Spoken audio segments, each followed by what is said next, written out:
සම්මා සම්බුදු සරණයි සුපින්වත් ඔබ සියලුම දෙනාට. උපතේ සිට මරණය දක්වා කාලාන්තරය තුළ අපි බොහෝ දේ කරනවා. ඒ කාලාන්තරය තුළ කරන දේවල් වලදී අපි අපේ ජීවිතවලට එවැගේම අපිත් එක්ක ඉන්න සියලු දෙනාටම අපි කරන ලබන ක්‍රියාකාරකම් බොහෝ සෙයින් බලපානවා. එනිසාවෙන් නිරන්තරයෙන් කුසලය වැඩිම කුසලය තුළින් තමන්ටත් අන් අයටත් යහපත සැලසීම තරම් තවත් යහපත් ක්‍රියාවක් නැහැ. ඒ සඳහා ධර්ම ශ්‍රවණය වැදගත්. අර්ථ සංවේදීව ධර්ම ශ්‍රවණය කරමින් ඒවා ප්‍රායෝගිකව යථාර්ථයක් කරගන්නට උත්සාහ දැරීම වැදගත්. ජයමග රූපවාහිනිය තුලින් ඔබට ඒ සඳහා අවශ්‍ය කරන මග හසර නිරන්තරයෙන් විවර කරනවා. අද දවසේදීත් නිවන් මඟ ධර්මානුශාසනාව තුලින් ඒ සඳහා අවශ්‍ය කරන වටපිටාව මඟ පෙන්වීම සිදු කරන්නට අපගේ ගෞරවනීය නායක ස්වාමින් වහන්සේ අපගේ ආරාධනාවෙන් වැඩමවා සිටිනවා. එසේනම් නමස්කාර පූර්වකව අපි උන්වහන්සේ පිළිගනිමු. සාදු සාදු සාදු. අද දවසේදී නිවන් මඟ ධර්මානුශාසනාව සඳහා කල්යාණ මිත්‍ර දායකත්වයෙන් කටයුතු කරන්නේ වෛද්‍ය ශානක සම්පත් මහතා විසින්. එසේනම් එතුමන් ඇතුළුව අපි ඔබට ආරාධනා කරනවා නිවන් මඟ ධර්මානුශාසනාව සමගින් අර්ථ සංවේදීව ඒකාත්මික වන්නට. නමස්කාර පූර්වකව අපගේ ගෞරවනීය නායක ස්වාමින් වහන්සේට ආරාධනා කරනවා ධර්මානුශාසනාව පැවැත්වීම සඳහා. අප ස්වාමින් වහන්සේට අපගේ නමස්කාරය වේවා. සාදු සාදු සාදු. අවසරයි ස්වාමීන් වහන්සේ. ධර්ම ශ්‍රවණයට ප්‍රථමයෙන් තිසරණ සහිත පංචශීලයේ සමාදන් වෙන්න නමස්කාර කියන තුන්වතාව. නමෝ තස් භගවතු අරහතෝ සම්මා සම්බුද්දස්ස. නමෝ තස් භගවතු අරහතෝ සම්මා සම්බුද්දස්ස. නමෝ තස් භගවතු අරහතෝ සම්මා සම්බුද්දස්ස. බුද්ධං සරණං ගච්ඡාමි. බුද්ධං සරණං ගච්ඡාමි. ධම්මං සරණං ගච්ඡාමි. ධම්මං සරණං ගච්ඡාමි. සංඝං සරණං ගච්ඡාමි. සංඝං සරණං ගච්ඡාමි. ဒ ුතියම්පි බුද්ධං සරණං ගච්ඡාමි. ဒ ුතියම්පි බුද්ධං සරණං ගච්ඡාමි. ဒ ුතියම්පි ධම්මං සරණං ගච්ඡාමි. ဒ ුතියම්පි ධම්මං සරණං ගච්ඡාමි. ဒ ුතියම්පි සංඝං සරණං ගච්ඡාමි. ဒ ුතියම්පි සංඝං සරණං ගච්ඡාමි. තතියම්පි බුද්ධං සරණං ගච්ඡාමි. තතියම්පි බුද්ධං සරණං ගච්ඡාමි. තතියම්පි ධම්මං සරණං ගච්ඡාමි. තතියම්පි ධම්මං සරණං ගච්ඡාමි. තතියම්පි සංඝං සරණං ගච්ඡාමි. තතියම්පි සංඝං සරණං ගච්ඡාමි. සරණාගමනං සම්පුන්නං. ආම බන්තේ. පාණාතිපාතා වේරමණී සික්ඛාපදං සමාදියාමි. පාණාතිපාතා වේරමණී සික්ඛාපදං සමාදියාමි. අදින්නාදානා වේරමණී සික්ඛාපදං සමාදියාමි. අදින්නාදානා වේරමණී සික්ඛාපදං සමාදියාමි. කාමේසු මිච්ඡාචාරා වේරමණී සික්ඛාපදං සමාදියාමි. කාමේසු මිච්ඡාචාරා වේරමණී සික්ඛාපදං සමාදියාමි. මුසාවාදා වේරමණී සික්ඛාපදං සමාදියාමි. මුසාවාදා වේරමණී සික්ඛාපදං සමාදියාමි. සුරාමේරය මජ්ජපමා දට්ඨානා වේරමණී සික්ඛාපදං සමාදියාමි. සුරාමේරය මජ්ජපමා දට්ඨානා වේරමණී සික්ඛාපදං සමාදියාමි. තිසරණේන සද්දෙන් පංචශීලං ධම්මං සාදුකං සුරක්ෂිතං කତ୍වා අප්පමාදේන සම්පාදේ තබ්බං. ආම බන්තේ.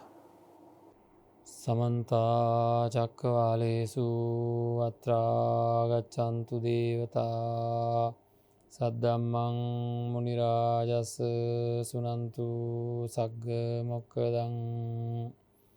ධම්ම ශ්‍රවණ කාලෝ අයං භදංතා. ධම්ම ශ්‍රවණ කාලෝ අයං භදංතා. ධම්ම ශ්‍රවණ කාලෝ අයං භදංතා.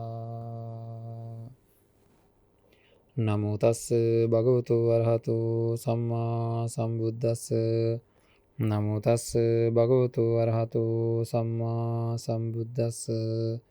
නමෝ තස්ස භගවතු වරහතු සම්මා සම්බුද්දස්ස.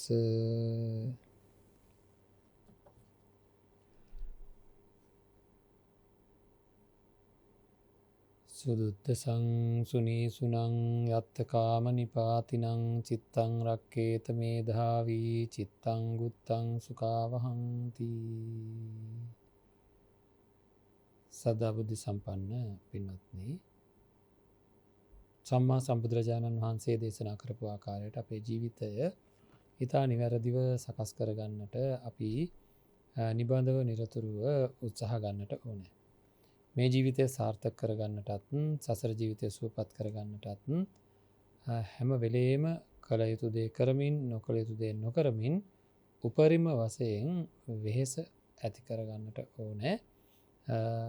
මේ කටයුතු සම්පාදනය කරගන්නට වෙහෙසී මෙම කටයුතු කරන්න ඕන. මොකද වෙනත් දෙයක් නැති නිසාවෙන්, වෙන කරන්න දෙයක් නැතිහින්ද. ඉතිං මේ හැම දේම ගැන අපි ගොඩාක් හිතල බලලා අති මහත් වූ කැපකිරීමක් සිද්ධ කරලා ඒ අදාළ තත්ත්වයන් අපේ තුළින් උපදවා ගන්නට ඕන අපේ පින්නත්නේ. එම නොවන හොතුන් අපි ලොකු ගැටලුවකට පත්වෙන බව මම නිබාධව නිරතුරුව මතක් කරලා තියෙනවා.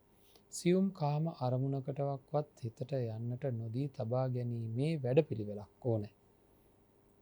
බුදුරජාණන් වහන්සේ දේශනා කරපු මේ ගාථා ධර්මය අපි හුඟක් වෙලාවට මාතෘකා කරගන්නේ එහි තියෙන්නේ මහ පුදුමාකාර අපිට කියලා නිම කරන්න බැරි තරම් ප්‍රබල අර්ථයක්. චිත්තං රක්කේත මේධාවී චිත්තං ගුත්තං සුකාවහං. බුදුරජාණන් වහන්සේ අපිටම ආමන්ත්‍රණය කරලා කියන, තමන්ටම ආමන්ත්‍රණය කරලා කියන බොහෝම ලස්සන වචනකින් නුවණැත්ත මේධාවී සිත රැකගන්න. සියුම් කාම අරමුණකටවත් යන්න නොදී මේ දකින්න අමාරු, දකින්න අපහසු මේ සිත සියුම් කාම අරමුණකටවත් යන්න නොදී රැකගන්න විශාල සුවදායක තත්වයකට පත්වෙන්නට පුළුවන් කියලා. ඉතින් අපි ඊයේ දවසේ සතර කමඨහන ගැන කතා කරා. එයින් ලබාගත හැකි ප්‍රයෝජනයන් පිළිබඳව කෙටියෙන් කතා කරා. කොහොම නමුත් හිත කොහොම හරි කරලා එක්තරා ආකාරයකට ධ්‍යාන මට්ටමකට නංවා ගැනීම අත්‍යවශ්‍යයි. කොතනින් හරි පටන් අරන්. ඒක නිසා වෙන්ම අපි නැවත වාරයක් මේ නේවාසික වැඩසටහන් වලදී භාවිතා කරන්න බලාපොරොත්තුවෙන් නේවාසික වැඩසටහන් වලට එන්න පෙර ආතුව. මොකද මම නේවාසික වැඩසටහනේ අසුබ භාවනාවක් විදිහට අසුබ හැඟීමක් ඇති කර ගැනීමට අපි පාවිච්චි කරන්නේ අට්ටික සංඥා විතරයි. අනෙක් භාවනාව ඒ කියන්නේ කෙස්ලොම් නියද සම්මස්නහරයට යට මිදුළු වශයෙන් මෙනෙහි කරන්න දෙන්නේ නැහැ. මොකද දින 5කදී අපිට මේ අත්දැකීම ලබා ගන්න අමාරු හින්දා. කරලා තිබුණේ නැත්තම්, කරලා තිබුණා නම් කිසි ප්‍රශ්නයක් නැහැ. කරලා තිබෙන්නේ නැත්තම් බොහොම අපහසුකම් ඇති වෙනවා. එතකොට අනිත් පැත්තෙන් ගත්තහම මේ කියන తত্ত্বය මෛත්‍රී භාවනාවත් ඒත් එහෙමයි. අපි නිවසේදී පුරුදු පුහුණු කරලා එන්න ඕනේ. නැත්තම් ඒකට දිග කාලයක් යනවා. කමටහනටත් එහෙම දින 5කදී මේ වාගේ ඇති කරගත හැකි තත්ත්වයන් අපි බලාපොරොත්තු වෙන තත්ත්වයේදී අනිත් ගොඩක් දේවල් පුරුදු කරන්න තියෙන අවස්ථාව මගහැරෙන නිසා අපි ඒක ඒ විදිහට සම්පාදනය කරගන්නෙත් නැහැ. ඒතකොට මේ කාරණා දෙකම තියෙනවා. මේ කාරණා දෙකම මගහැරලා තමයි, ඒ කියන්නේ මෛත්‍රිය සහ අසුබය අනිකුත් කමටහන් නේවාසික වැඩසටහනදී කරගෙන යන්නේ. නමුත් වැඩසටහනට එනකොට මේවා ප්‍රගුණ කරගෙන ආවේ නැත්තම් යම් ආකාරයකට අපිට ලොකු ගැටලුවකට මුහුණ පාන්න සිද්ධ වෙනවා. මොකද කාමච්ඡන්ද, ව්‍යාපාද වැනි දේවල් යට කරගන්න පුළුවන්කමක් නැහැ කුමන භාවනාවකින් හරි. මේවා ප්‍රගුණ කරගෙන තියෙනවා නම් වෙනත් ඕන භාවනාවකදී ප්‍රගුණ කරගෙන තිබ්බ හැඟීම් ඇවිල්ලා ඉතා ප්‍රබලව අපේ ජීවිතයට ඊටාම ඍජුව ඊටාම ප්‍රබලව ඒ හැඟීම් බලපානවා පින්නත්නේ. ඒ හැඟීම් බලපෑමෙන් අපිට ලොකු ලාභයක් ඇති කරගන්න පුළුවන්කම තියෙනවා. ඒක ඊටාමත්ම වටිනම ඊටා වටින කාරණාවක් බව අමතක කරන්නට හොඳ නැහැ. හරි. හොඳයි. ඒක නිසා අපි මේ සතර කමඨහන ගැන වෙනදා දක්වපු නැති ආකාරයක අවධානයක් මම ඊයේ දවසේ එකයි ඒ ගැන වැඩිපුර කතා කරේ. මේ නීවරණයන් යටපත් වීම කියන එකට ප්‍රබල සාධකයක් වෙන විදිහට සතර කමඨහන අර්ථ දක්වා ගැනීම ඊටාම වටිනවා. ඒකින්ද අපි කාමච්ඡන්ද නීවරණයට යන් කාමච්ඡන්ද නීවරණයට හේතු වෙන ප්‍රධානම කාරණාව තමයි සුබ නිමිත්ත කියලා කියන්නේ. සුබ නිමිත්ත සහ අයෝනිසෝ මනසිකාරය. එතකොට අපි ඇති කරගන්න යන්නේ විශේෂයෙන් ලෝකේ ඉන්න මිනිස්සු කෙරෙහි අසුබ නිමිත්ත සහ යෝනිසෝ මනසිකාරය. මේ දෙක ගැන අවබෝධයක් තියාගෙන අපි එහෙමනම් අසුබ නිමිත්ත ඇති කර ගැනීම සඳහා නේවාසික වැඩසටහනකදී භාවිතා නොකරුවට ඒ වෙලාවේදී නිවසේදී ප්‍රගුණ කරගෙනම එන්න ඕන චිත්ත ඒකාග්‍රතාවයකට අති ප්‍රබල හේතුවක් වෙන අසුබ භාවනාව පිළිබඳව යලි මතක් කරන්නටයි සූදානම් වෙන්නේ කාරණා සහිතව. මේක අට්ටික සංඥාවට යොදා ගන්න පුළුවන් පහසුවෙන්ම මේක පුරුදු කරලා තිබුණොත් අට්ටික සංඥාව මේ අසුබ භාවනාව එක කොටසක් විතරයි. නමුත් ඒක ලොකු සිද්ධියක් සිද්ධ කරගන්න ලොකු රුකුලක් වෙනවා. නමුත් මුළු ශරීරයම පිළිබඳව අසුබ හැඟීම උදා කර ගැනීම ඉතාම වටිනවා. මොකද අපේ අරමුණ අර කලින් කතා කරා වගේ සියුම් කාම අරමුණකටවත් යන්නට නොදී සිත රැක ගැනීමයි අපේ ඒකායන අරමුණ. ඉතින් ඒකට තමයි මේ උත්සාහ ගන්නේ. ඒ සඳහා තමයි අපි වෙහෙසෙන්නේ. ඒ සඳහා තමයි අපි මේ හැම කටයුත්තක්ම සිද්ධ කරන්න කියන එක හොඳට වැටහිලා තියෙන්න ඕන, තේරුම් අරන් තියෙන්නට ඕනේ. ඒක හින්දම අපිට කිසිම අඩුවක් නැතුව මේ කියන කරුණු වලින් හිත පෝෂණය කරගන්නට ඕනමයි. කොයි වෙලාවකවත් හිතන්න එපා මේක වයසට ගිය කෙනෙකුට ඕනේ නැති එකක් කියලා. අසුබ හැඟීම කියන එක මේ සුබ නිමිත්ත සහ අයෝනිසෝ මනසිකාරය කියන එක ඇති වෙන්න පුළුවන් මුණුපුරෙක්ගේ රූපයක් දැකීමෙන්, මිනිපිරියක්ගේ රූපයක් දැකීමෙන්, ඒවා මතක් වීමෙන්.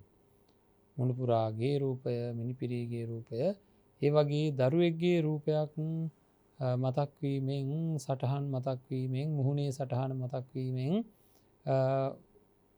පැහැදිලිවම මෙවැනි කාමච්ඡන්දයන් ඉපදිලා ඒ තුල ඇලී ගැලී වාසය කරන්නට තියෙන ඉඩ කඩක් තියෙනවා, ලොකු ඉඩ කඩක් තියෙනවා. එතකොට අසුභ භාවනාව තුළින් ඔන්න ඔය දරුවෙක්ගේ මුහුණ දැකලා ඇතිවෙන සුබ හැඟීම අයින් වෙනවා. ඒක අසුබ හැඟීමක් බවට, ඒක සුබ නිමිත්තක්, ඒ කියලා කියන්නේ සුබ අරමුණක් නෙවෙයි, ඒක අසුබ අරමුණක් විදිහට දකින්නට පුරුදු පුහුණු කරන්න වෙනවා. හිත අසුබ භාවනාවෙන් ඒක සිද්ධ වෙනවා. ඒ කියන්නේ ඒක යහපත් නෙවෙයි, අයහපත් දෙයක්, ඒක තේරුමක් ඇති දෙයක් නෙවෙයි, ඒක කල්යාණ වූ දෙයක් නෙවෙයි, ඒක තේරුමක් නැති දෙයක් බවට පත් කරගත යුතුව තියෙනවා.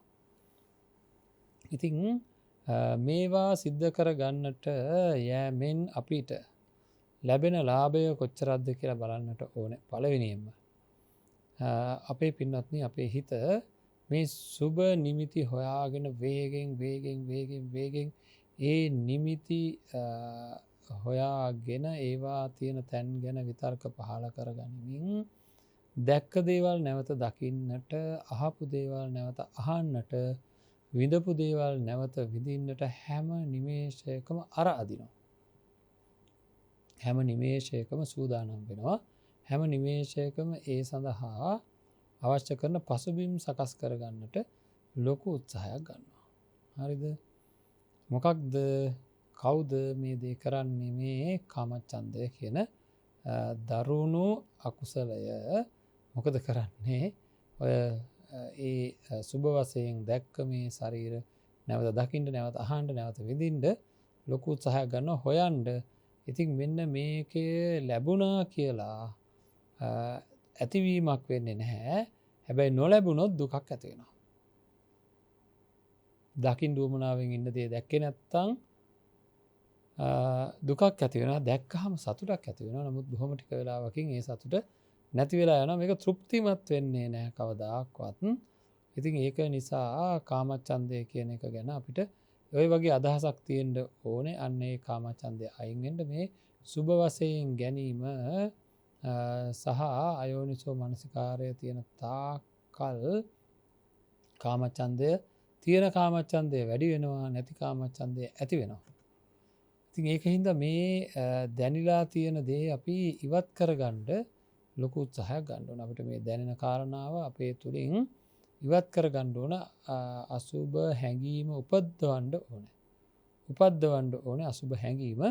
අන්න ඒක තමයි කුසලයේ උපද්දවනවා කියලා කියන්නේ. මේ හැම කුසලයක්ම උපද්දවන්නට ක්‍රමයක් තියෙනවා. නිකම් බෑ. මිනිසෙක් දැක්කහම ශරීරයක් දැක්කහම අසුබ හැඟීම.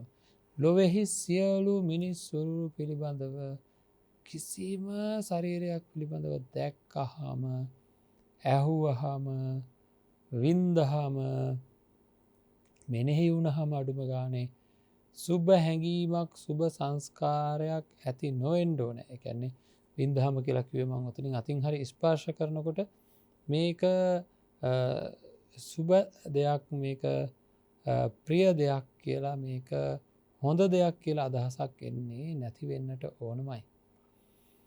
මොකද එහෙම තිබුණොත් එහෙම ඒක එක්ක අල්ලන පොරය මේසා විශාලයි කියලා කියන්නට පුළුවන් කමක් නැහැ.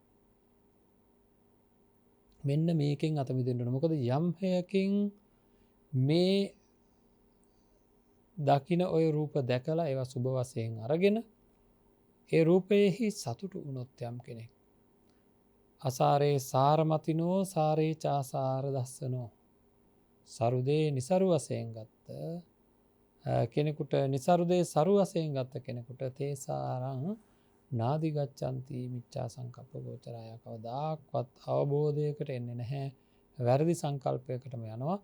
ඒ වගේ යම් යම් ශරීරවලට වටිනාකම් දීලා තියෙනවා නම් අපි මේ වෙනකොට ඒකේ තේරුම ඒ ශරීර සුබ වශයෙන් අරගෙන කියන එකයි. ඉතින් අන්න ඒ සුබ වශයෙන් ගත්තා වූ යම් මේ ශරීරයක් තිබේ නම් අපේ පින්වත්නි ඒ ශරීර දකින්නකොට අහනකොට විඳිනකොට සතුටු වෙනවා. හිත සතුටු වෙනකොට ඒ සතුටු වෙන තැන ඇලෙන ගතිය හිතේ හැටි.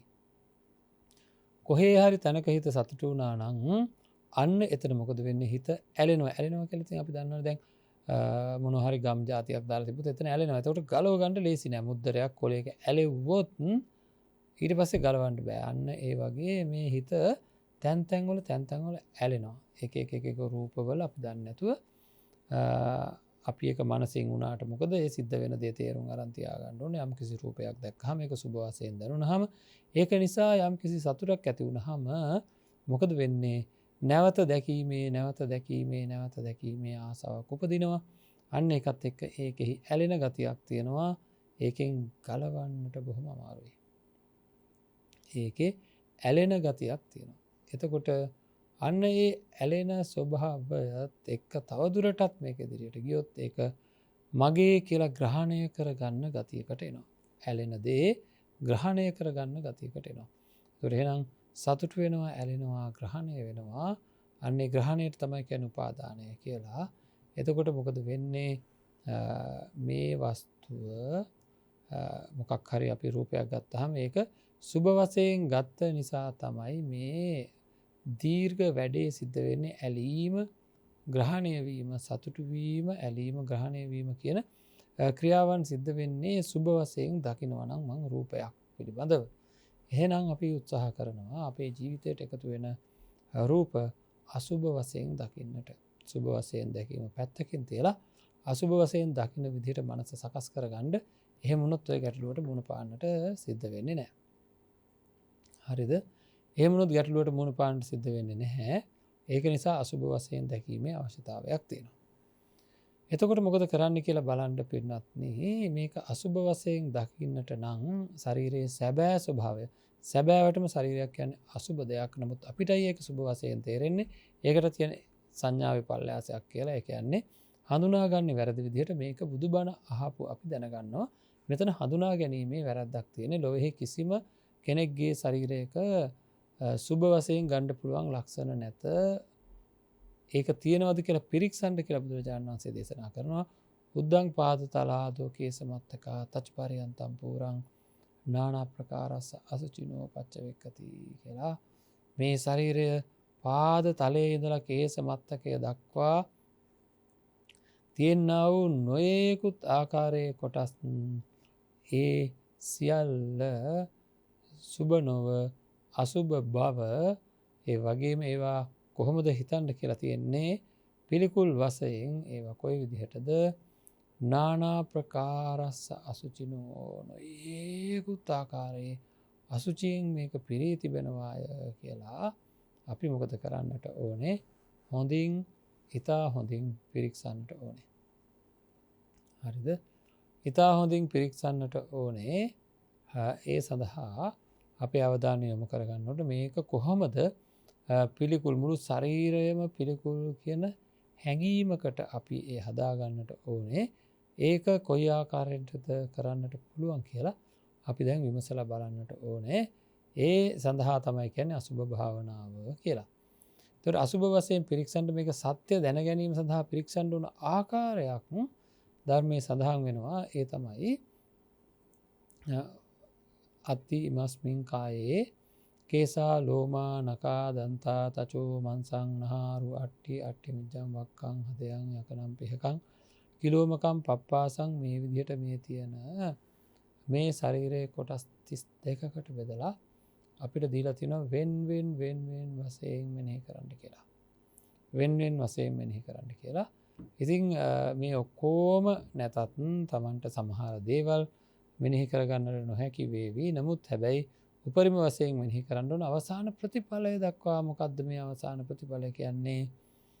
මගේ මේ ශරීරයම පිළිකුලයි කියන තනි හැඟීමක් Tamanගේ තුළට උපදින තුරු මේ මෙනෙහි කිරීම සිද්ධ කරන්න ඕනේ. මේ මුළු ශරීරයම පිළිකුල් එකක් කියලා ඇති වෙන තනි හැඟීමක් ඇති වෙන තුරු මේක මෙනෙහි කරන්නට ඕන පින්වත්නි. ඒක තමයි අපේ තියෙන බලාපොරොත්තුව. ඒකත් එක්ක තමයි අර බාහිර රූපයන් පිළිබඳවත් අපිට දැනෙන්න පටන් ගන්නේ.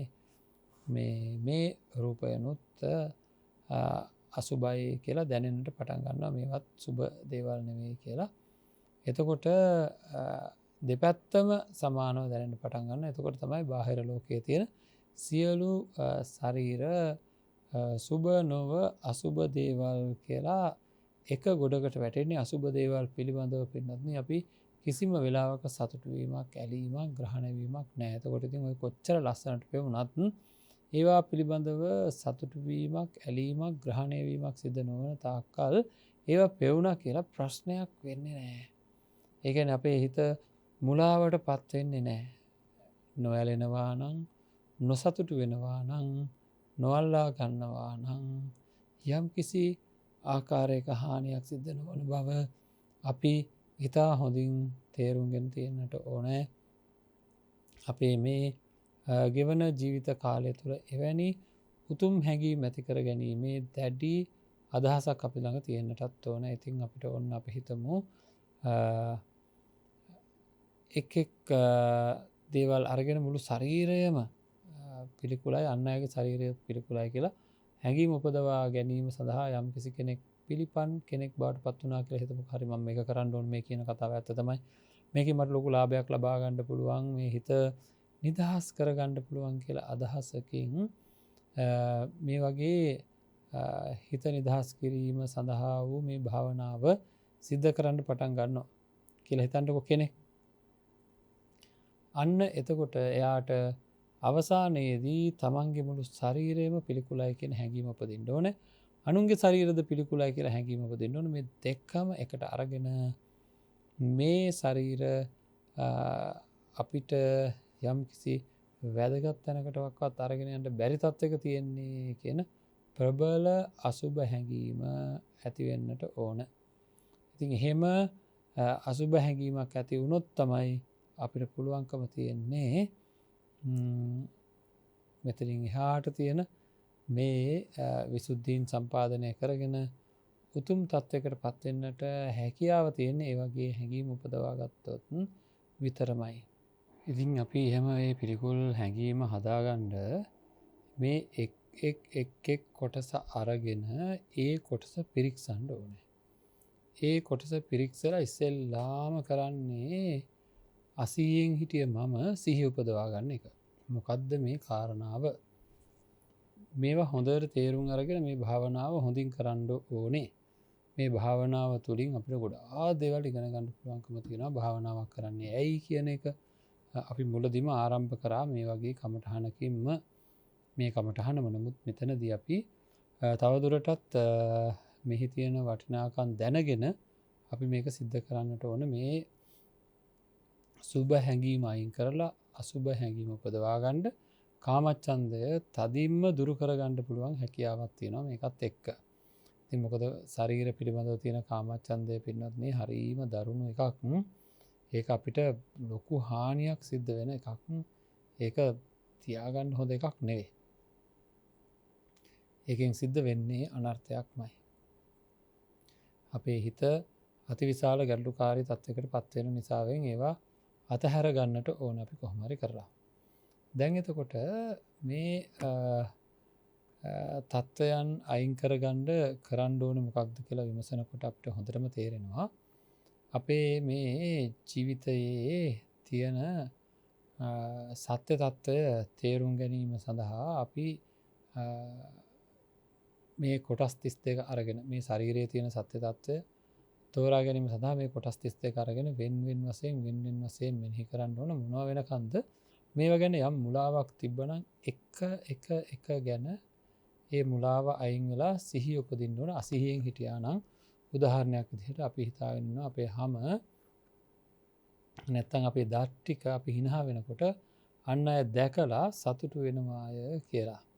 සැබවින්ම මේ දත් කියලා කියන්නේ සතුටු වෙන්න පුළුවන් දෙයක් නෙවෙයි, අන් අය තුල පිළිකුලක් ඇති වෙන දෙයක් කියලා. මම මේ හිනහා වෙලා පෙන්වන්නේ මහා අප්‍රසන්න දෙයක් කාට හරි කෙනෙකුට දැක්කහම මම ඉක්මනට මේ කට ඇරලා පෙන්වන්නේ අප්‍රසන්න දෙයක් කියලා අපිට සිහියක් තිබුණේ නැහැ. අන්න ඒ සිහිය උපදින්න ඕනේ. දත් කියන්නේ අපි සාමාන්‍යයෙන් කියන්නේ දන්ත කල්යාණය කියලානේ. ඒක සුබ දෙයක්. ඒ කියන්නේ යහපත් දෙයක් කියලා. අන්න එහෙම නොවි අපිට තේරෙන්නට ඕනේ දත් කියලා කියන්නේ අසුබ දෙයක් කියලා. අන්න ඒ පරිවර්තනය වෙන්න ඕනේ. ඉතින් මේ පරිවර්තනය වෙන්න පිරික්සලා බලන්න ඕනේ. බුදුරජාණන් වහන්සේ දේශනා කරපු විදිහට පිරික්සලා බලන්න ඕනේ. මේ එකිනෙක අරගෙන පිරික්සන්න ඕන ක්‍රම 5ක් තියෙනවා. මේ පහෙන් එකකින් අපිට පිළිකුල ඉපදුනොත් හොඳටම ඇති. හරිද? මොනවද මේ ක්‍රම 5? වර්ණ සංඨාන ගන්ධේහි ආසයෝ කාසතෝ තත. වර්ණ වශයෙන් පිරික්සලා බලනවා මේක හොඳ තත්ත්වයකද තියෙන්නේ කියලා. සටහන වශයෙන් හැඩ වශයෙන් පිරික්සලා බලනවා මේක හොඳ තත්ත්වයකද තියෙන්නේ කියලා. ගන්ධ වශයෙන් පිරික්සලා බලනවා මේකේ පිළිකුල තියෙනවද කියලා. ඊළඟට පිහිටි තැන වශයෙන් පිරික්සලා බලනවා. එතකොට මේ විදිහට පිරික්සලා බලනකොට පින්නත් මේ වයින් එකක් අඩුම ගානේ එකකින් තේරුණොත් අපිට මේක පිළිකුල් කියලා සම්පූර්ණ වස්තු පිළිකුල් වශයෙන් තේරෙනවා. උදාහරණයක් මෙහෙම හිතන්න. ලස්සනට සරසලා තියෙන පෙට්ටියක් තියෙනවා. හරිද? ඉතින් එතකොට එහෙනම් මේකේ ඔන්න වර්ණ හොඳයි. මේ පෙට්ටිය හැඩයට මං කැමතියි. එහෙනම් සටහන හැඩෙත් හොඳයි. හැබැයි මේ පෙට්ටිය ළඟ මේ පෙට්ටිය අසලට ගියාම පුදුමාකාර ගඳක් එනවා. අන්න එහෙම ගඳක් ආවනම් කොච්චර ලස්සනට සරසලා තිබ්බත් අපි හිතමු මේක මහා නරක ගඳක් එනවා කියලා. දරන්නම බැරි තරම්. එහෙනම් මේ පෙට්ටිය අල්ලන්නවත් අපි කැමති වෙන්නේ නැහැ. හරිද? අන්න ඒ වගේ තමයි ඔය හැම එකකින් හරි පිළිකුල් ගතියක් උපදිනවා නම් මුළු වස්තුවම පිළිකුල් වෙනවා. ඒකද අපිට තියෙන්නේ මේ කොටස් 32 ගැන වර්ණ වශයෙන්, සටහන් වශයෙන්, ගන්ධ වශයෙන්, පිහිටි තැන වශයෙන් මේ විදිහට මෙනෙහි කර කර එකකින් හරි පිළිකුල් උපදවන්න ඕන. පිළිකුල් හැඟීම කියන එක තේරුම් ගන්න ඔන්න පාර යනකොට බලු කුණක් තියෙනවා. මේ බලු කුණ දැක්කම දැන් ඉදිමිලා තියෙන බඩ ඉදිමිලා තියෙන මැරිච්ච කුණක්. මේක දැක්කහම මම මේක දිහා හැරිලා මේ බලු කුණ පිළිකුලයි මේක ඇහැ පිළිකුලයි කන පිළිකුලයි කිය ඉන්නවද? නැහැ. මොකද කරන්නේ? අපි කියනවා මේ මුළු බලුකුණම පිළිකුලයි කියන හැඟීම උපදිනවා. දකින්නකොටම පිළිකුල් හැඟීම උපදිනවා. අන්න ඒ විදිහට දැනට අපිට කාගේ හරි ශරීරයක තියෙන පේන්න තියෙන කොණ්ඩයක් දකිනවා. කෙස් දකිනවා. සමහරට ගැලවිලා තියෙනවා දකින්නකොට නම් ලොකු පිළිකුලක් උපදිනවා. බීමක හරි තියෙනවා දැක්කොත් ආහාරයක එහෙම තියෙනවා දැක්කොත් ලොකුම පිළිකුලක් උපදිනවා. නමුත් ඔළුවේ තියෙන කොණ්ඩේ දැක්කහම එහෙම පිළිකුලක් උපදින්නේ නැහැ. හරිද? ඔන්න ඕක වෙනස් වෙන්න ඕන. විශේෂයෙන් තමන්ගේ සැබෑවටම තමන්ගේ මේ ශරීරය ගැන හිතලා බලනකොට මේ හිසකෙස් පිළිබඳව පිළිකුලක් උපදින්නට නම් අන්නේ හිසකෙස් දිහා වර්ණ වශයෙන් ඒවයි පාට කොහොමද? ඉතින් පාට වලට පිළිකුල උපදින්නේ නැහැ නේ සාමාන්‍ය හිසකෙස් වල. හැඩේට නම් ටිකක් තියෙන්න පුළුවන් පිළිකුල් හැඩයක් ඒකෙහි. නමුත් ඒකේ තරම් ලොකු ප්‍රශ්නයක් නැහැ නිකන් කිතුල් කෙඳි වගේ. ඊළඟට ගන්ධ එහෙම විශේෂ ගන්ධයක් නැහැ. හැබැයි ඉතින් ටිකක් අපිරිසිදු වුණොත් නම් බොහොම ලොකු ගන්ධයක් එනවා. එතකොට පිහිටි තැන ප්‍රශ්නයක් තියෙනවා. පිහිලා තියෙන හමක් උඩ. හම කියන එක ගැන පිළිකුල ඉපදුනා නම් මේ හමේ කිඳා බහැලා තියෙන්නේ මේ කෙස් කියන ඒවා. ඒ වගේම ආශ්‍රය කරලා තියෙන්නේ හම මස් ආදියෙන් තමයි ඇවිල්ලා තියෙන්නේ. අන්න එකයි ආශ්‍රය කරලා තියෙන්නේ කියලා කියන්නේ හැදිලා තියෙන්නේ පිළිකුල් දේවල් වලින්. ඒක දැනට තියෙන්නේ පිළිකුල තියෙන තැනක. අන්න එහෙමනම් කෙස් කියලා කියන්නේ පිළිකුල් දෙයක් කියලා පිළිකුල් හැඟීමක් උපදින්න ඕනේ. අර බලකුණ දැක්කහම ඇති වෙන හැඟීම් වගේ දැන් ඔළුවේ තියෙන තමන්ගේම ඔළුවේ තියෙන කෙස් ගැන පිළිකුල් හැඟීම් ඇති වෙනවා කියන්නේ මෙන්න මේ වගේ. දැන් අපි ඉතින් ඔහේ යනවා පාරේ ඇවිදගෙන. ඔන්න අපි හිතමුකෝ කපුටෙක් වර්චස් පිටක් දැම්ම ඔළුවට කියලා. අන්න ඒ වෙලාවේ ඉඳන් ඒක හොදලා දානකම් අප්‍රසන්නකමක් තියෙන්නේ. කවුරුවත් දකින්නවටවත් කැමති නැහැ. අන්න ඒ අප්‍රසන්නකම බලන ඔළුවේ දැන් මේ වර්චස් කොට හින්දා ලොකු මේ පීඩනයක් තියෙනවා. මේක පිළිකුල් දෙයක් ඔළුවට තියෙනවා වගේ කියලා. අන්න ඒ වගේ පින්වත්නි තමන්ගේ ඔළුවේ තියෙන කෙස් පිළිකුල් වස්තුවක් බව තේරුම් ගන්න ඕනේ. අන්න අයට පිළිකුල උපදින වස්තුවක් ඒ කෙරෙහි පිළිකුල උපදින්නට ඕනේ. ඒ තත්ත්වයට එනකං මෙහි වර්ණ සන්ටාන ගන්ධීහි ආසයෝ කාසතෝ තතා කියන මේ කොටස් හතර මේ කියව කොටස් පහක් අපි කිව්වා. වර්ණ වශයෙන් සටහන් වශයෙන් ගන්ධ වශයෙන් පිහිටි තන වශයෙන් සහ හැදිලා තියෙන දේ ආශ්‍රය කරපු දේවල් වශයෙන් මෙනෙහි කරන්නට කියලා. එතකොට මේ විදිහට මේ ආකාර පහෙන් එකකින් හරි මෙනෙහි කරනකොට මේ විදිහට මේ තියෙන ආකාර පහෙන් එකකින් හරි පිළිකුලක් ඉපදුනොත් මුළු වස්තුවම පිළිකුල් බව අපිට තේරෙනවා. එහෙනම් ඔන්න කෙස් කියලා ගත්තාම හුඟක් වෙලාවට පිහිටි තැන සහ ආශ්‍රය කරපු දේවල් කියන තැනේදී තමයි කෙස් වලට ගොඩක් පිළිකුල් උපදින්න හේතු වෙන්නේ බලන්නේ මුලදී. හැබැයි ඉතින් සම්පූර්ණයෙන්ම කෙස් කියන්නේ පිළිකුල් වස්තුවක් කියලා දැනගත්තට පස්සේ ඒ සංඥාව එන්න පටන් ගන්නවා. ලොම් ගැනත් ඒ වගේමයි, නිය ගැනත් එහෙමයි. නිය කැපුවාට පස්සේ මොන තරම් පිළිකුල්ද? ඉතින් කපන්න තියෙන නිය පොත්තක්මයි මේ අතේ තියෙන. ඒක හැම පිළිකුල් වෙන්නට ඕනේ. ඒ ගැන මෙනෙහි කරලා ඒ ගැනත් හැඟීමක් හදා ගන්නට පුළුවන්. එතකොට කෙස් ලොම් නිය දත් සම කියලා කිව්වහම ඇත්තටම ඒ ගැන නම් හොඳටම දැනගෙන තියාගන්න ඕනේ. මේ උඩ ඉඳන් පල්ලෙහා දක්වාම ශරීරයේ හැමෙන් වැහිලානේ තියෙන්නේ. ඉතින් මේ හැම ගැන අපි හොඳින් බලන්නට ඕනේ, තේරුම් ගන්නට ඕනේ. එතකොට අපිට හොඳට වැටහෙනවා ඒකේ තියෙන කොච්චර පිළිකුල් කටයුතුද කියලා. ඒකයි පිරික්සලා බලන්න කියලා කිව්වේ. පොඩ්ඩක් හිතන්න මොහොතකට. ලේමස් කියලා කියන්නේ මේ හොඳ සුවඳ හමන නැත්තං සුබ දේවල්ද ලේමස් කියලා කියන්නේ. තාම අප්‍රසන්න දුගඳක් තියෙන ඝන ස්වභාවයක් තියෙන ඉතාම පිළිකුල් වස්තුවක් ලේ සහ මස් කියලා කියන්නේ. එතකොට මේ හැමට යටින් ඇත්තටම තියෙන්නේ ලේ සහ මස්. ඒක කිසිම දෙයක් නෑ. තැන් තැන් වල ඉතින් ඔය වෙන වෙන පොඩි පොඩි වෙනස් දේවල් බඩේ එහෙම අර තියෙන මේ දේ හින්දා නිකන් කහ පාට බූන්දි වගේ හැදලා තියෙන්න පුළුවන්. කෙනෙක්ගේ බඩ ලොකුයි නම් ඒ වගේ මේ තෙල් ಜಾති තෙල් තට්ටුවක් තියෙනවා. ඒ වගේ තියෙන්න පුළුවන්. ඉතින් එහෙම නැත්තම් අපි මේ හැම ගැන හිතපුවම හැමට යට ගැන හිතපුවම එකපාරට මතක් වෙන්නේ මස් ලේ. හරිද? එතකොට බලන්න අන්න එහෙම පින්වත්නි අපිට මේ ශරීරය පුරාවටම තියෙන මේ හැමේ ඔන්න ඔය විදිහට මේකට යටින් මස් ලේ තියෙනවා කියලා විතරක් නෙවෙයි මේ තියෙන ලේ මස් වැටෙන්නට නොදී මේ හැමෙන් හොඳට අල්ලලා තද කරලා බැඳලා තියෙන. හැබැයි එහෙම තියෙද්දි මේ හැමේ තියෙන මේ රෝබෝන් එක්ක තියෙන පුංචි සිදුරු වගේ ඒ වයින් ඒ තියෙන ඇතුලේ තියෙන ඕජස එළියට එන්නේ නැහැ. හැබැයි රස්නේ එහෙම වැටුනහම ටිකක් ප්‍රසාරණය එහෙම වෙනකොට ලේ එළියට එන්නේ නැහැ. නමුත් හැබැයි එහි තියෙන එක්තරා ද්‍රාවණයක් දහඩිය වශයෙන් එළියට එනවා. ඊට අමතරව හැම වෙලේම වගේ ඒ ලේ ධාතුවේ තියෙන තෙල් ගතිය මේ හැමෙන් එළියට එන්න පටන් ගන්නවා.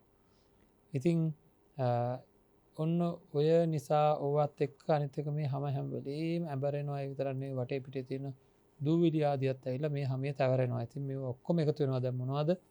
තෙලක් එකතු වෙනවා, දහඩියක් එකතු වෙනවා. ඒ වගේම මැරිච්ච හැමයකට එකතු වෙනවා. එතකොට නිකන් පාපයක් වගේ හැදෙනවා. මේ වගේ ඔක්කොම ටික එකතු වෙලා හිතාම දුගඳ හමන දෙයක් මේ හැම මතු පිට රැඳෙනවා. ඉතින් මනුස්සයා මොකද කරන්නට ඕනේ? මේ දුගඳ හමන හැම අරගෙන මොකද කරන්නේ? ගල් වලින් අතුල්ලලා කොහු වලින් අතුල්ලලා සුද්ධ කර තියා ගන්නවා. ඒ මොකද මේ හැමේ තියෙන දුගඳ භාවය නිසාවෙන්. ඉතින් මේක සුද්ධ කර තියා ගන්නවා. මේක දැනගත්ත කෙනෙකුට තේරෙනවා මේක මහා කලකිරීමක් ඇති වෙන්න ඕන දෙයක් කියලා. කලකිරීමක් ඇති වෙන දෙයක් කියලා තේරෙනවා මේ ශරීරය පාතාගෙන ඉදිරියට යෑම. ඒ ගැන ඉතින් ඒක පිළිබඳ කලකිරීම ඇති වෙනවා. ඒවත් එක්ක මොකද වෙන්නේ? ධර්මාවබෝධය පැත්තට නැඹුරු වෙන්න. ඉතින් ඔය හැම ගැන විතරක් නෙවෙයි අපි මේවා එකිනෙක පොඩ්ඩක් කීපයක් විතරක් විස්තර කරලා බලමු. හරියට කොයි වගේද මේක කරන්න ඕනේ කියලා ධර්මයේ සඳහන් වෙන්නේ දෙපැත්තෙන් කට බැඳ ධාන්‍ය මලු දෙකක් අරගෙන ඇවිල්ලා ලෙහෙලා හැම තැනම දාලා තියෙනවා ඒ තිබ්බ ඒවා. ඉතින් අන්න ඒවා වෙන් කර ගන්නවා වගේ වී ටික වෙනම වෙන් කරනවා, මෑ ටික වෙනම වෙන් කරනවා, මුන් ටික වෙනම වෙන් කරනවා. ඒ වගේ ඉමේ වීහි ඉමේ මුග්ගා මේ විදිහට මේවා වෙන් කර ගන්නවා වගේ මේ ශරීරයේ කොටස් 32 තමන් කෙස්ලොම් නියද සම්මස්නහර ඇට මිදුළු වශයෙන් මෙනෙහි කරමින් ඒවා කෙරෙහි පිළිකුල් හැඟීම උපදවා ගන්නට ඕන පින්වත්නි. මේ එකිනෙක වෙන වශයෙන් මෙනෙහි කරලා ඒ පිළිකුල් හැඟීම උපදවා ගන්නට ඕනේ. එතකොට මේ ආකාර පහම භාවිතා කරලා එක සැරයක් හරි ඒ එක වස්තුවක පිළිකුල හදාගන්න. එතකොට දත් ගැන තියෙන හැඟීම වෙනස් වෙන්න ඕනේ. මේ පරිවර්තනය සිද්ධ වෙන්න ඕනේ. මොකද්ද පරිවර්තනය? මේ කොටසක් ගැන සුබයි කියලා තිබුණා. දැන් මේ හැම ගැන අපි කිව්වේ හැම එතකොට මේ තද වෙලා තියෙනවනේ දැන් මේ මස් සහ ලේ වලින්. එතකොට මේක නිකන් පෙනහෙරේ වගේ අර උරලා ඇවිල්ලා අර විදිහට ලොකු පිළිකුලක් ඇති වෙනවා. ඉතින් අන්න ඒ වගේ අපිට සම්පූර්ණ මේ කොටස් ගැන වෙන වශයෙන් එකිනෙක අරගෙන අර ආකාර පහෙන් මෙනෙහි කරනකොට දැන් හැම ගැනම ගත්තාම එහෙම එහෙනම් දැන් වර්ණය හොඳයි කියන්නකො වර්ණය ගත්තට උඩ ඉඳන් පාද තලය දක්වාම මේ තියෙන දේවල් අර ධාන්‍ය මල්ලේ වෙන් කරා වගේ මේ ටික ඔක්කොම වෙන් කරපුවාම හැමත් ඉතින් පැත්තක තියෙන මුළු හැමම ගත්තාම ඒකේ බොහෝ හැමේ උඩ ඉඳන් පල්ලෙහා දක්වා වැඩිපුර තියෙන්නේ පිළිකුල් පාට තියෙන. ඒතර වර්ණ සටහනත් පිළිකුල්, හැඩතලත් පිළිකුල්. නැත්නම් ඉතින් මේක අපි වෙනත් රෙදි කඩකින් වහන්න ඕනේ නෑනේ. පිළිකුල් හින්දායි වහන්නේ. එතකොට වර්ණ, සන්ටාන, ගන්ධ හැම කොහොමත්ම ගඳයි. එතකොට වර්ණ, සන්ටාන, ගන්ධේහි ආසයෝ කාසතෝ තථා. එතකොට හැම පිහිටලා තියෙන්නේ කොහෙද? මේ ලේ උඩ, මස් උඩ. එතකොට ඒක නිසාම ඒවා අරවා පිළිකුල් නම් මේ පිළිකුලයි. එතකොට ආශ්‍රය කරලා හැදිලා තියෙන්නේ ඒවයිම තමයි. එතකොට එහෙනම් මේක පස් පැත්තකින්ම හොඳටම පිළිකුල් බව පේනවා. ඉතින් අර ධාන්‍ය මල්ල ලිහලා අරගෙන ඒ කොටස් වෙන්වෙන් වශයෙන් වෙන් කර එකිනෙක පිළිකුලයි එකිනෙක වෙනස් විදිහට වෙනස් කියලා ඒවා වෙන් කරනවා වගේ මේ ශරීරයේ කොටස් ටික වෙන් කරගෙන එකිනෙක පිළිකුලයි කියලා ඔය විදිහට හැඟීම හදාගන්න ඕනේ සම්පූර්ණ පරිවර්තනය වෙන්න. ඉතින් ඔය ඉස්සෙල්ලාම ටික තමයි අමාරු. කේස්, ලොම්, නිය, දත්, සම්. ඊට පස්සේ මස් එහෙම ගත්තාම කොහොමත් අපිට ඒක ශරීරයේ පුරාවටම තියෙන මේ මස් වලට හිත යොමු කරගෙන ඒ තැන්වල තියෙන හැඩතල ගැන හොඳට මෙනෙහි කරන්න ඕනේ. මේ හැම සම්පූර්ණයෙන් ගැලවුවොත් අපේ ශරීරය කොහොම තියෙවිද? එතකොට අන්න ඒ වගේ මේ හැම සම්පූර්ණයෙන්ම අයින් කරපු ස්වභාවයක් තියෙනවා කියලා හිසේ ඉඳන් අර හැම ගැන මෙනෙහි කරා වගේ පාදාන්තය දක්වා මේ හැම අයින් කරපුවාම තියෙන ස්වභාවය මස් ලේ තියෙන ස්වභාවය ගැන හොඳට මෙනෙහි කරන්න ඕනේ. හරි. ඒ තැන්වල මේක අනිත් එක මේ වෙන බාහිරෙන් හදාගන්න එකක් නෙවෙයි. තමන්ගේම ශරීරයේ හිත තියාගෙනයි මේක සිද්ධ කරන්න ඕනේ. හරි. ඒ කියන්නේ අපි හිතනවා නම් දැන් මුහුණේ තියෙන මස් පිළිබඳව සංඥාව ඇති කරගන්න තමන්ගේම භාවනා කරන එක්කෙනා තමන් මේ ඉරියව්ව ඉඳගෙන මේ මුහුණ මස් වලින් පිරලා තියෙන ආකාරය මේ හැම අයින් කරොත් මේ හැමතැනම මස් තියෙන හැටි මෙනෙහි කරනවා. බෙල්ලේ මස් තියෙන හැටි මෙනෙහි කරනවා. පපුවේ මස් තියෙන හැටි මෙනෙහි කරනවා. අත්වල කකුල් වල මස් තියෙන ආකාරය පිළිබඳව භාවනා යෝගියා මොකද කරන්නේ? මෙනෙහි කරනවා. අන්න එහෙම මෙනෙහි කරනකොට එයාට මේ ශරීරයේ හැමතැනම මස් තියෙන හැම තැනක් පිළිබඳවම අන්න අර අසුබ හැඟීම උපදිනවා. හරිද? ලේසියෙන්ම උපදවා ගන්න පුළුවන් මුළු ශරීරය පුරාවටම මේ හැඟීම උපද්දවා ගන්නට හොඳ දෙයක් තමයි මේ මන්සං කියලා කියන තැන තියෙන தত্ত্বය. හරි. එතකොට කේසා ලෝමා නකා දන්තා තචෝ මන්සං. ඉතින් මේ පිළිබඳව අපි හොඳට මෙනෙහි කරා මුළු ශරීරයම වාගේ. ඇයි ඒක ගෑවිලානේ තියෙන්නේ හැමතැනම. එතකොට ඔයත් එක්කම ලේ ගැන හිතුවොත් එහෙම ඊටාම පිළිකුලයි. ඒ වගේ මේ හැම ඊටාම පිළිකුල් වස්තුවක් විදිහට සම්පූර්ණයෙන්ම දැනෙන තුරු ඒ වගේම ඉතින් මුළු ශරීරයම වගේ දැනෙනවා. තීව්‍ර නැති වුණාට ඔය හැම ගැන මස් ගැන හරියට මෙනෙහි කරොත් ඒ දැනත්තාට එපමණකින්ම වාගේ ප්‍රබල හැඟීමක් උපදින්න පටන් ගන්නවා. මුළු ශරීරයම පිළිකුලයි කියලා. ඉතින් ඇත්තටම අපේ අවසාන ප්‍රතිඵලය අවශ්‍ය කරන්නේ ඒක.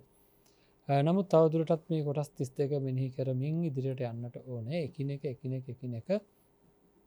පිළිබඳව ওই විදිහට කෙස්ලොම් නියද සම්මස් නහර ගැන දන්නවනේ පණුව වගේ මේ මුළු ශරීරයේ හැම තැනම තියෙන මේ නහර වැල් එක පාටින් තියෙන දේවල් හොඳට මෙනෙහි කරන්න ඕනේ. ඒවා ගැන ඇත්තටම නොයෙකුත් ආකාරයේ බලාගන්න පුළුවන් දර්ශන තියෙනවා මේ වෙනකොට. අන්තර්ජාලය හරි අපි යම්කිසි කෙනෙක් පිරික්සුවොත් නැත්නම් දන්න කෙනෙකුට හරි පිරික්සලා බැලුවොත් මේ වගේ දර්ශන දැක ගන්නට පුළුවන්කම තියෙනවා. හරිද? ඒ වගේ මේ තියෙන නහර තියෙන හැටි, මස් තියෙන හැටි, එතකොට හැම ඉවත් කරපුවාම තියෙන හැටි මේවා ඔක්කොම අර මල සොහොන් වලට ගිහිල්ලා අතීතයේදී වික්ෂුන් වහන්සේලා මේවා බලාගෙන ආවේ. ඒ සටහන් හදාගෙන ආවේ. ඉතින් අපිට එහෙම නොගිහින් හදාගන්න පුළුවන් තත්ත්වයක් නිවසේ තියෙනවා. හුඟක් වෙලාවට ඔය අපි මේවා අන්තර්ජාලයේ පිරික්සලා බලනකොට ඔන්න තියෙනවා ඒ වගේ ඒවා හෙව්වොත් එහෙම ඔය වගේ දේවල් හම්බ වෙනවා. ඉතින් ජීවිතයට ප්‍රධාන වශයෙන්ම අත්‍යවශ්‍ය කරන දේවල් ටික ළඟ තබා ගැනීම අවශ්‍යයි. සමහර වෙලාවට ඒ අවශ්‍ය කරන සටහන් එහෙම දැක ගැනීම, තේරුම් ගැනීම සඳහා. ඉතින් ඔය විදිහට මස් ගැන, ලේ ගැන ආදිය ගැන වෙනම මෙනෙහි කරන්න. ලේ ගැන මෙනෙහි කරනකොට පසුව ඒ කියන්නේ මෙහි තේජෝ ධාතුව, වායෝ ධාතුව, ආපෝ ධාතුව, පඨවි ධාතුව කියන එකේ ලේ කියලා කිව්වහම ආපෝ ධාතුවනේ.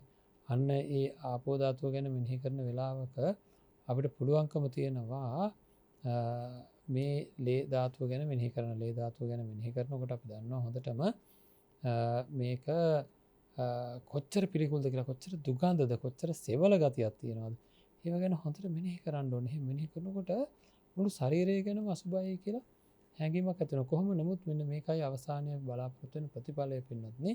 ඒ තමයි මේවා වෙන වෙනම මෙනෙහි කරාම මෙන්න මේ වගේ දෙයක් වෙනවා. මේක හොඳට තේරුම් ගන්න ඔය ඔච්චර වෙලා කියපු ඔක්කොම ටික මේ කියන කාරණාවේ ගැබ් වෙනවා. අපි යම් කිසි ආකාරයට අපි හිතමුකෝ මිනිස්සු ප්‍රමාණයක් ඉන්නවා මගේ යාළුවෝ ටිකක් ඉන්නවා හදිස්සියේ මේ අය මගේ කියලා හිතාගෙන හොඳයි කියලා හිතාගෙන හිටිය කට්ටියක්. ඉතින් එක්කෙනෙක්ව මම හදිස්සියේ වෙනමම ආශ්‍රය කරලා බලනකොට මට තේරෙනවා එයා හොඳ නෑ කියලා. ගොඩක් හොඳ නෑ කියලා. ඉතින් මට දැනට හැඟීමක් තියෙනවා එයා හොඳ නෑ කියලා.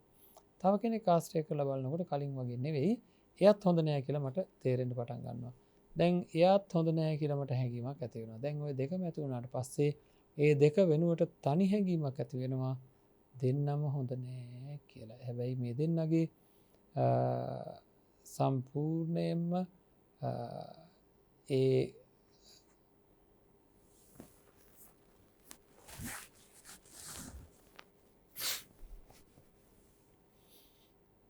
තනි හැඟීමක් ඇති වෙනවා පින්නත්නේ දෙන්නම හොඳ නෑ කියලා. හැබැයි ඒ දෙන්නගේ ගැන වෙනම අපිට හොඳ නෑ කියලා හැඟීම ඉපදුනා. නමුත් දැන් දෙන්නම හොඳ නෑ කියලා තනි හැඟීමක්. ඊට පස්සේ ඔන්න දැන් තුන්වෙනි එක ගැන ආශ්‍රය කරලා බලනකොට එයා ගැනත් හොඳ නැති කෙනෙක් කියලා තේරෙනවා. එතකොටත් මොකද වෙන්නේ? ඒක වෙනම එයා ගැන හැඟීමක් ඇති වුණා වගේම තුන් දෙනාම හොඳ නෑ කියලා අන්තිමට අදහසක් එනවා. ඒක අපි දන්නවා අපේ හිතේ සිද්ධ වෙන දේ. ඔය වගේ 10 දෙනෙක් හිටියනම් 10 දෙනාම හොඳ නැත්තම් වෙනම හඳුනා ගන්නවා වගේම 10 දෙනාම හොඳ නෑ කියලා තනි හැඟීමක් එනවා. 10 දෙනාම හොඳ නෑ කියලා තනි හැඟීමක් එනවා. අන්න ඒ වගේ කෙස් ලොම් නිය දත් සම්මස්නහර ඇට මිදුළු ආදී මේ ශරීරයේ තියෙන කොටස් අරගෙන වෙනම මේවා පිළිකුලයි කියන හැඟීම උපද්දවන්න ඕන. අසුබයි කියන හැඟීම උපද්දවන්න ඕන. පිළිකුලයි අසුබයි කියන හැඟීම උපද්දවනකොට මොකද වෙන්නේ? අපිට ඉතාමත්ම ප්‍රබලව වෙනම පිළිකුලයි කියලා හැඟීම ඉපදිච්ච අපිට මේ මුළු ශරීරයම තනි හැඟීමකට දැනෙන්න පටන් ගන්නවා පිළිකුලයි කියලා. මේ මුළු ශරීරයම පිළිකුලයි කියලා තනි හැඟීමකට දැනෙන්න පටන් ගන්නවා. ඒ සඳහා අපි ගොඩක් විස්තර කතා කරේ නැත්තේ මේවා අපි වෙනම කතා කරලා තියෙනවා පින්නත් නේ එකිනෙක ගැන. නමුත් මෙහෙම තනි හැඟීම උපද්දවා ගත්තට පස්සේ අපි මොකද්ද කරන්න ඕනේ කියන එක ගැන අපි හෙට දවසේ කතා කරන්න ඕනේ. මේ තනි හැඟීම උපදවා ගන්න පුළුවන්.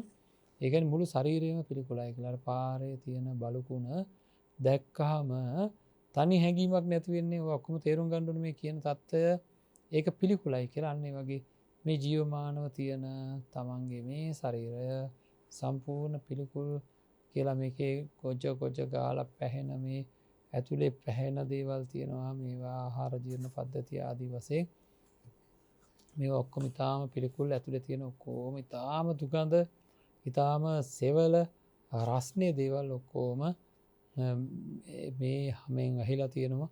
මේක ඉතා පිළිකුල් එකක් කියලා මුළු ශරීරය ගැනම එකවර හැඟීමක් ඇති වෙන්නට ඕනේ. අන්න ඒ ඇති වෙන හැඟීම තමයි අපි භාවනා නිමිත්තක් බවට පත් වෙන්නේ පින්නත්නේ. ඒක තමයි භාවනා අරමුණ වෙන්නේ. එතකම්ම අරමුණ හදමින් ඉන්නේ. අරමුණ උපදවා ගත්තද යම් කිසි කෙනෙක් ඒ අරමුණ රැක ගන්නට ලොකු වෙහෙසක් දරන්න ඕන. අන්න ඒක තමයි තියෙන අවශ්‍යතාවය කියලා කියන්නේ. ඉතින් ඒ ගැන අපි හෙට කතා කරමු කොහොමද මේ අරමුණ රැක ගන්නට මොනවද කරන්න ඕනේ කියලා. උපද්දවා ගත්ත අරමුණ රැකගත්තේ නැත්නම් නැවත වාරයක් සුබ හැඟීම් උපදින්න පටන් ගන්නවා. අර තනි හැඟීම අයින් වෙලා. ඉතින් මේ විදිහට අපි අපේ ජීවිතය සකස් කරගන්න ඔය ගානට වර්ධනය කරගන්න ඉන්පසු අපි සිද්ධ කරන දේවල් ගැන සාකච්ඡා කරමු. ඉතින් මේ විදිහට තමන්ගේ ජීවිතය හදාගෙන සසර සූපත් කරගන්නටත් ඒ වගේම සියලු දුක් ගෙවන් කොට උතුම් නිවනින් සැනසෙන්නටත් හැම දිනාටම ශක්තිය ධෛර්යය වීරය අධිෂ්ඨානය වාසනාව ප්‍රඥාව ලැබේවා කියලා අපි ප්‍රාර්ථනා කරනවා. හැම දිනාටම සම්මා සම්බුදු සරණයි. ආකාසට්ටා චුම්මට්ටා දේවා නාග මහිද්దికා පුඤ්ඤන්තං අනුමෝදිත්වා චිරං රක්ඛන්තු ශාසනං චිරං රක්ඛන්තු දේශනං චිරං රක්ඛන්තු මං පරන්ති. හොඳයි පින්වත්නි, අද මේ ධර්ම දේශනාවේ දායකත්වය වශයෙන් සඳහන් කරලා තියෙන්නේ වෛද්‍ය ශානක සම්පත් මහතා විසින් කියලායි. වෛද්‍ය ශානක සම්පත් මහතා යාසවති මොල්ලිගොඩ ආදරණීය මෑණියන්ගේ ජන්මදිනය වෙනුවෙන් ඇයට නිදුක් නිරෝගී දීර්ඝායුෂ ප්‍රාර්ථනා කරමින් තමයි අද දවසේ ධර්ම දේශනාවේ දායකත්වයෙන් කටයුතු කරන්නේ. ධර්ම ශ්‍රවණය කරන ලක්වාසී ලෝකවාසී සියලු දෙනාටම උතුම් යහපත සිද්ධ වේවා කියන අරමුණෙන් ධර්ම දේශනාවේ දායකත්වයෙන් කටයුතු කරන ඒ වෛද්‍ය ශානක සම්පත් මහතා බලාපොරොත්තු වෙන ආකාරයටම යසවති මොල්ලිගොඩ ආදරණීය මෑණියන්ට යහපත් ජන්මදිනයක් වේවා, නිදුක් නිරෝගී චිරජීවනය දීර්ඝායුෂ ලැබේවා. එතුමිය සිදු කරගෙන යන්නා වූ මේ ධර්ම අවබෝධය සඳහා සිදු කරගෙන යන කටයුතු ඉතාම හොඳින් සාර්ථක වේවා. මේ ජීවිතයේදී කායික මානසික සුවය ලැබේවා, අවසානයේ උතුම් නිවනින් සැනසෙන්නට හේතු වේවා කියලා අපි ප්‍රාර්ථනා කරමු. මේ වගේම වෛද්‍ය ශානක සම්පත් මහතා ඇතුළු සුජීවත්ව වාස කරන හැම දිනාටමත් නිදුක් නිරෝගී චිරජීවනය ලැබේවා. ලැබී තියෙන දුක් කරදර දුරු වේවා, ලැබෙන්න තියෙන දුක් කරදර දුරු වේවා. සසර වසන තාක්කල් කිසිදු පාප මිත්‍ර ඇසුරකට නම්පත් නොවේවා. මේ ලබා දුන්නා වූ කල්යාණ මිත්‍ර දානය හේතු කොටගෙන කල්යාණ මිත්‍ර සම්පත්තියම නිබඳව නිරතුරුව ලැබේවා. අවසානයේදී උතුම් නිවනින් සැනසෙන්නට හේතු වේවා කියලා අපි ප්‍රාර්ථනා කරමු. ඒත් එක්කම නමින් මිය පරලෝකියාව සියලුම ඥාති මිත්‍රාදීන්ට මේ පින් අනුමෝදන් වේවා. ඒ අත්තන්ත සුගතියෙන් සුගතියටපත් වේවා. අවසානයේදී උතුම් නිවනින් සැනසෙන්නට හේතු වේවා කියලා ප්‍රාර්ථනා කරමු. හැම දිනාටම සම්මා සම්බුදු සරණයි.